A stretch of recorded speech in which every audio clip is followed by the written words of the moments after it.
It's good. Delegates, colleagues, honored guests, earlier in today's session, I was honored to present the AMA's Distinguished Service Award to Dr. Bennet Omalu, the physician who first identified chronic brain damage as a major factor in the injury and death of professional football players. Our 3-minute ceremony did not do justice to his story, however. Born in Nigeria and granted citizenship by this country last year, Dr. Omalu is a true American hero. As a young pathologist, Dr. Omalu conducted an autopsy on former Pittsburgh Steelers center Mike Webster. As he told Frontline, "I saw changes that shouldn't be in a 50-year-old man's brain." He named the condition chronic traumatic encephalopathy, or CTE, and his findings were published in the journal Neurosurgery. Immediately, he felt the full weight of disapproval of the National Football League, and you heard he's still feeling it. This is a multi-billion-dollar industry with an army of lawyers, experts, and public relations professionals. But Dr. Omalu was confident in his findings and held firmly to the science, despite great personal risk to his employment and his immigration status. Imagine being in his position. You're practicing medicine in a foreign country. Your immigration status is dependent upon your continued employment. Imagine your professional competence being called into question by numerous experts, lawyers, and, as you heard, prominent physicians. As his reputation was attacked, Dr. Omalu must have spent many sleepless nights. Eventually, he was proven right. This was a tipping point as our society started looking more closely at the safety of athletes. As a result, the NFL, the NCAA, and even Pop Warner Football have implemented new rules to reduce players' head trauma. As you know, this concern has spread to other sports. In fact, Dr. Omalu's long-term legacy may well be fewer injuries among young Americans and kids all over the world, as more safety protocols are adopted in sports. Dr. Omalu, thank you. We are so proud that you spoke up.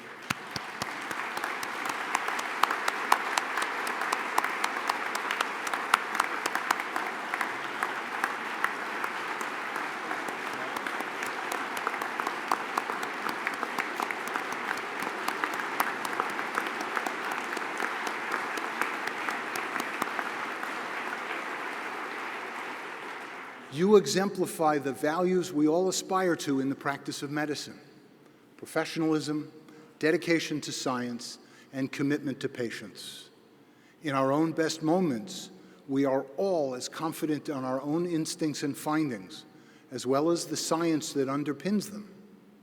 And we are willing to fight for our patients, even in the face of seemingly insurmountable odds. While few of us, thankfully, will have the occasion to demonstrate the courage that Dr. Omalu showed, we can all remember that in medicine, it is principles and values like his that make us powerful. That's what unites us, what shapes us as leaders. A few minutes ago, I was presented with a copy of the AMA's newly updated Code of Medical Ethics. This code has been a guiding force for practicing medicine honorably since the AMA's first meeting back in 1847. The AMA's principles of medical ethics, the bedrock of the code, focus strongly on patients. The preamble states, as a member of this profession, a physician must recognize responsibility to patients first and foremost, as well as to society, to other health professionals, and to self. The principles state we are to support access to medical care for all people. We are to provide competent medical care with compassion and respect for human dignity and rights. We are to regard our responsibility to the patient as paramount. For most of us, I suspect, this is instinctive.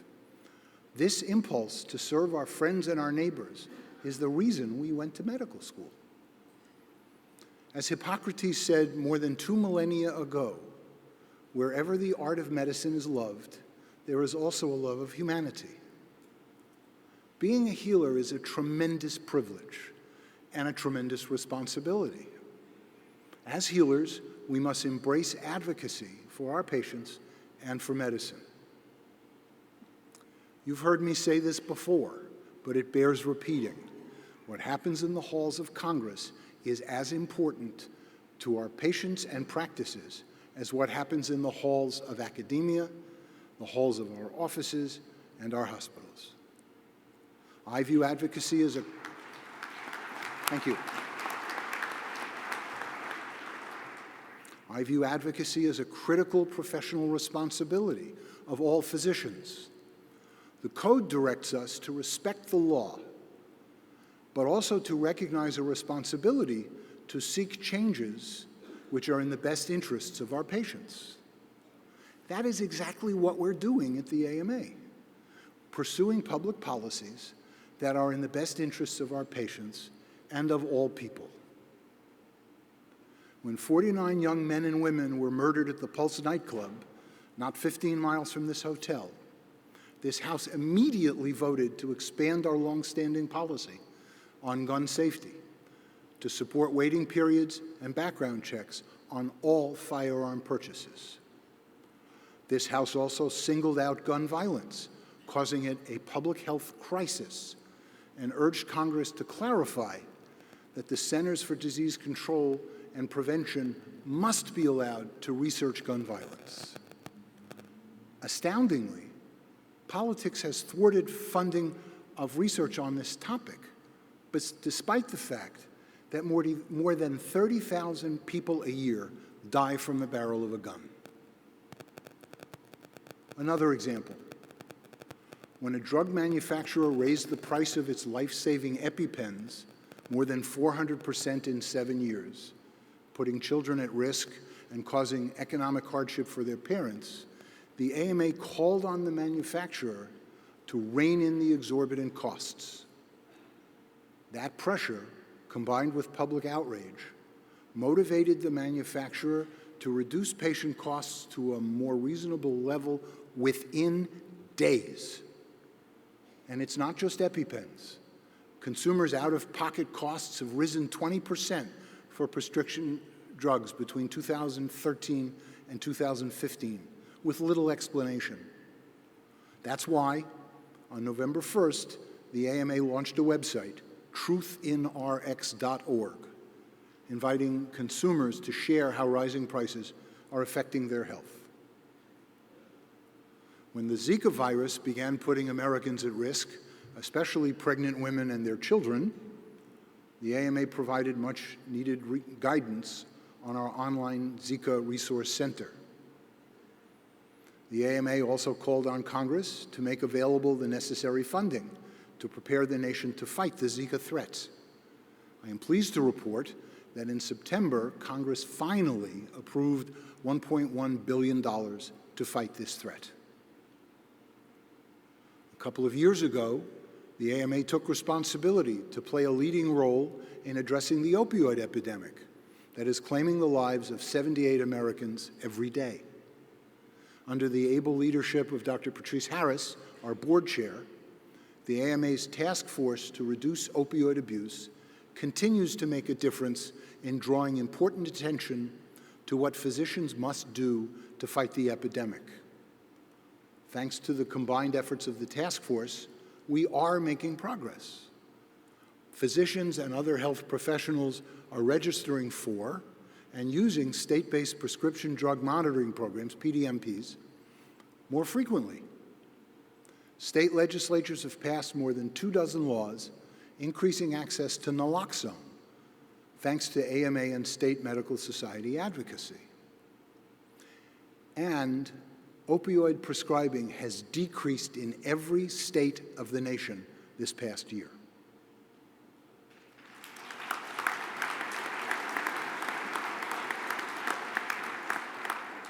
In another victory, Congress passed the AMA-supported Comprehensive Addiction and Recovery Act, or CARA, in July, which includes a number of provisions to strengthen the state-run PDMPs and expand naloxone availability to first responders.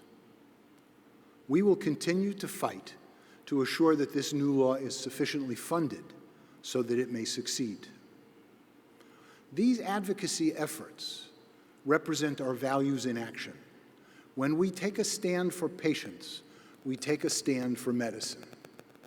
After all, we cannot effectively serve patients if we are bogged down by burdensome regulations or if our patients can't access care because of insurance mergers or narrow networks. The AMA strongly believes that competition is essential in healthcare to keep premiums low, to be sure patients have access to care, and to be sure physicians are fairly compensated for the work that we do. That's why we have fought aggressively to block the proposed mergers of health insurance giants, Anthem and Cigna, Aetna and Humana. Our own analyses continue to show that these mergers would significantly reduce competition and threaten healthcare access, quality, and affordability. We have detailed our concerns in correspondence with the U.S. Department of Justice, testimony before Congress, and extensive lobbying of state officials around the country. These efforts were rewarded in July when the Department of Justice and attorneys general from a number of states sued to block both proposed mergers.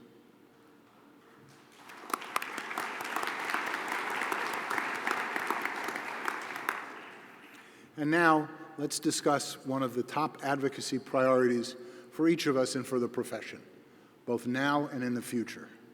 That, of course, is MACRA. MACRA, as you know, stands for the Medicare Access and CHIP Reauthorization Act. This is the law that eliminated the much-loathed sustainable growth rate formula and created a new Medicare payment system.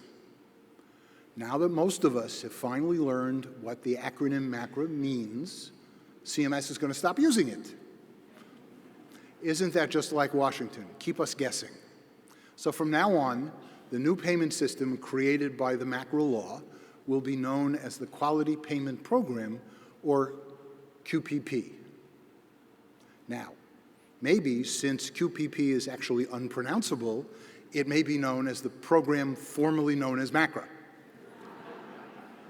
Prince, we miss you. Got my purple rain tie on. QPP, it's a branding thing. QPP is the most significant change to Medicare's physician payment system in a generation. The AMA's response is designed to meet the enormity of that challenge. We've been working nonstop on two fronts, both to modify the new regulations where necessary and to help physicians navigate and prepare for this change. We worked extensively with state and specialty medical organizations so that medicine would speak with one voice on the draft regulations. In June, we submitted a 67-page comment letter with detailed recommendations CMS should adopt to improve the proposed rule. Both before and since, our advocacy staff has been working diligently with CMS to ensure that the agency understands physicians' concerns and takes them into account in every regulation. Thanks to these efforts, the AMA has found a willing ally in Andy Slavitt, who is the acting administrator of CMS, and his senior team. Today, I am pleased to report that our advocacy efforts have paid off, and CMS has adopted a majority of the AMA's recommendations in its final rule. Let me tell you how.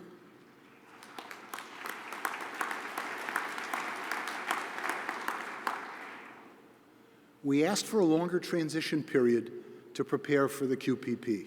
The final rule gives us one. We said that the penalties were too severe and physicians needed more time to prepare. The final rule gives 4 options by which physicians can avoid penalties in the first year. We said the reporting burden was too heavy and complicated. The final rule reduces the number of required reporting measures, making it easier for us physicians to comply. We said the low volume threshold was too low.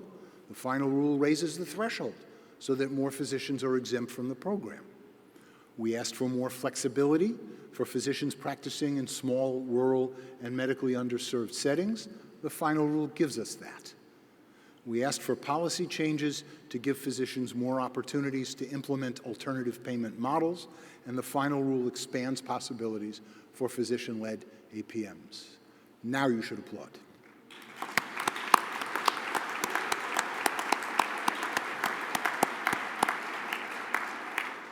These successes are thanks to our hard work at building relationships with CMS.